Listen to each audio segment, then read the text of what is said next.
नमस्कार, news for nation देख रहे हैं आप। मैं हूं रश्मि श्रीवास्तव आपके साथ। बिहार विधानसभा चुनाव 2025 को जीतने की तैयारी एनडीए की तरफ से शुरू कर दी गई है और इस तैयारी को देखते हुए मुख्यमंत्री नीतीश कुमार ने बड़ा फैसला लिया है। इस फैसले के तहत बिहार के अलग अलग जिलों की जिम्मेदारी मंत्री के कंधे पर सौंपी गई है और इसे लेकर बाकायदा एक लिस्ट जारी किया गया है और इस लिस्ट में तमाम मंत्री को एक एक जिले की जिम्मेदारी दी गई है, जिसके तहत जिले का हाल क्या है और उस जिले में सरकारी योजनाओं का विकास हुआ है या नहीं, जमीनी हकीकत क्या है, सरकारी योजनाओं का कितना लाभ आम जनता आम लोगों तक पहुंचा है, ये सब कुछ जानने की कोशिश अब उस मंत्री के जिम्मे होगी और जहां पर काम अधूरा है उस काम को जल्द से जल्द पूरा भी किया जाएगा। फिलहाल देखिए, चुनाव नजदीक है और यही वजह है कि इस लिस्ट के जरिए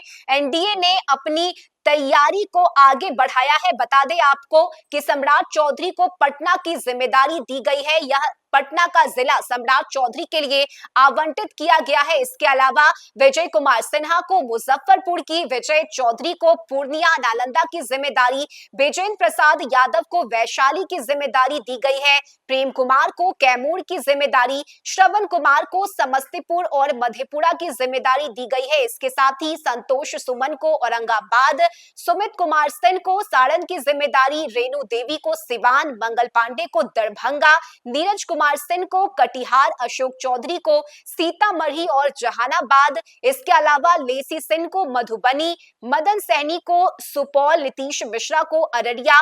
नितिन नवीन को बक्सर, महेश्वर हजारी को खगड़िया, शीला कुमारी को लखीसराय, सुमित कुमार को पूर्वी चंपारण, जनक राम को पश्चिम चंपारण, इसके साथ ही हरि सहनी को अरवल की जिम्मेदारी दी गई है, कृष्ण नंदन पासवान को गोपालगंज की, जयंत राज को रोहतास की जिम्मेदारी मिली है,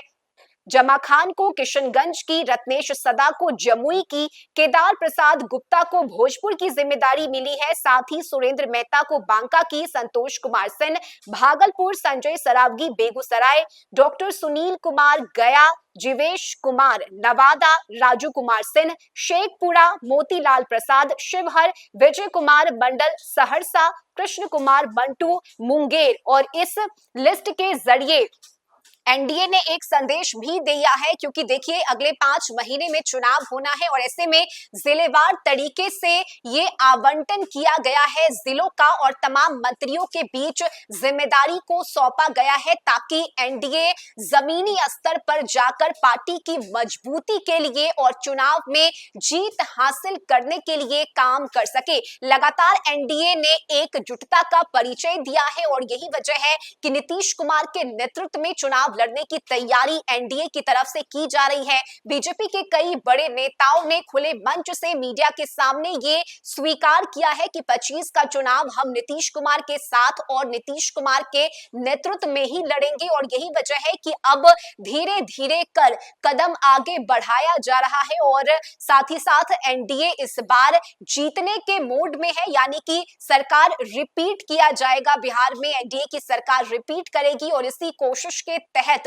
तैयारी चल रही है। लगातार विपक्ष पर भी, चाहे वो बीजेपी के नेता हो, जेडीयू के नेता हो, हमला करने का एक भी मौका नहीं छोड़ते हैं। और फिलहाल आपको बताएं कि जितनी भी बिहार में सरकारी योजनाएं चलाई जा रही है और इन योजनाओं का कितना लाभ आम जनता आम लोगों को मिला है, उस योजना के तहत जिले का ग्रामीणों का विकास हुआ है या नहीं, खासकर अगर हम पंचायती की बात करें, गांव-गांव की बात करें, तो वहां पर जमीनी हकीकत क्या है, धरातल पर योजनाएं कितनी सफल हुई है, ये सब कुछ जानने की कोशिश की जा रही है और यही वजह है कि इन मंत्रियों को जिम्मेदारी दी गई है और इसी के तहत अब जिलेवार तरीके से आगे का काम किया जाएगा ताकि चुनाव में इसका लाभ मिल सके। इस खबर में अभी के लिए बस इतना ही। न्यूज फॉर नेशन पर खबरों का सिलसिला जारी रहेगा। नमस्कार।